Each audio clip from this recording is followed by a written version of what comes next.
운동하는 사람들에게 채식을 하는 것이 얼마나 유익할까요?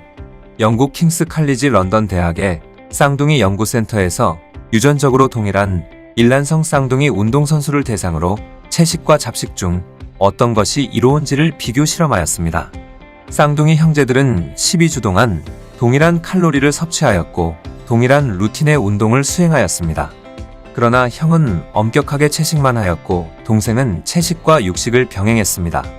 12주가 지난 후 채식만 한 형은 근육량은 1.2kg 증가한 반면 체지방은 1kg이 감소하였습니다. 또한 운동 중 집중력이 증가하였으며 에너지가 항상 일정하고 충만한 느낌이라고 밝혔습니다. 다만 성욕은 감소되는 것 같다고 밝혔습니다. 콜레스테롤 수치는 5.9에서 일반적으로 건강하다고 여겨지는 수치인 4.9로 감소하였습니다. 한편 잡식을 한 동생은 근육량은 4kg이 증가하였지만 더불어 지방도 2.8kg이 증가하였습니다. 그러나 어떨 때는 굉장히 에너지가 솟구친다고 느꼈지만 어떨 때는 갑자기 무력감이 찾아왔다고 밝혔습니다.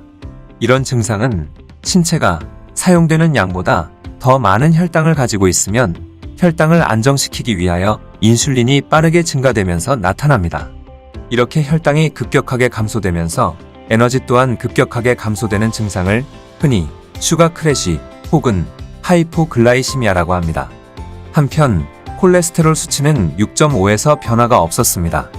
이 실험 결과에 대하여 채식을 지지하는 일부 해외 매체들은 이 실험이 체중 감소와 건강, 나아가 신체 에너지 이용이라는 관점에서 육식보다 채식이 유리하다는 것을 증명했다고 소개하기도 하였습니다.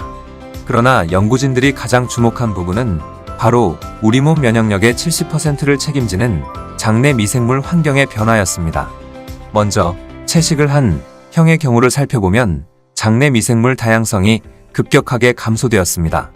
장내 미생물 다양성은 장에 얼마나 다양한 종류의 미생물이 서식하는지를 나타내는 것인데 장내 미생물 군집의 구성원이 다양할수록 더 다양한 대사산물을 생산할 수 있으며 우리 몸을 위해 더 많은 기능을 수행할 수 있습니다. 일반적으로 장내 미생물이 다양하지 않으면 외부 요인의 저항성이 낮아져서 미생물 생태계가 안정적으로 유지될 수 없기 때문에 질병에 걸릴 확률이 증가하게 됩니다. 그러나 채식과 육식을 병행한 동생의 경우에는 장내 미생물 다양성에 크게 변화가 없었습니다. 연구진들은 일란성 쌍둥이일지라도 불과 30% 정도의 미생물만 공유하며 이렇게 서로 다른 장내 미생물의 다양성 때문에 사람마다 음식에 대하여 다르게 반응하고 결국 사람마다 신체 대사가 다르게 나타난다라고 설명했습니다. 연구진들은 동생의 경우 고기나 유제품을 섭취하였기 때문에 이런 장내 미생물 다양성을 유지할 수 있었다고 밝혔습니다. 마지막으로 연구진들은 건강한 장을 만들기 위해서는 무엇보다도 다양한 음식을 섭취하는 것이 중요하다고 밝혔습니다. 가능하다면 일주일에 30여 가지의 야채나 과일, 그리고 베리, 너트, 커피, 다크 초콜릿과 같이 폴리페놀이 풍부한 식품과 요거트 같이 유산균이 풍부한 음식을 섭취하고 무엇보다도 초고도 가공식품을 섭취하지 않는 것이 매우 중요하다고 덧붙였습니다. 그렇다면 실험에 참여한 쌍둥이들의 선택은 무엇이었을까요? 채식과 잡식 모두 장단점이 있습니다. 그렇지만 우리들의 선택은 육식을 베이스로 하여 채식을 늘려나가는 것입니다. 우리는 지금까지 한 가지 식품을 여러 가지 형태로 먹으면서 마치 음식을 다양하게 먹고 있는 것처럼 착각해왔던 것 같습니다. 이번 실험을 통하여 음식을 다양하게 먹는 것이 얼마나 중요한지 깨닫게 되었습니다.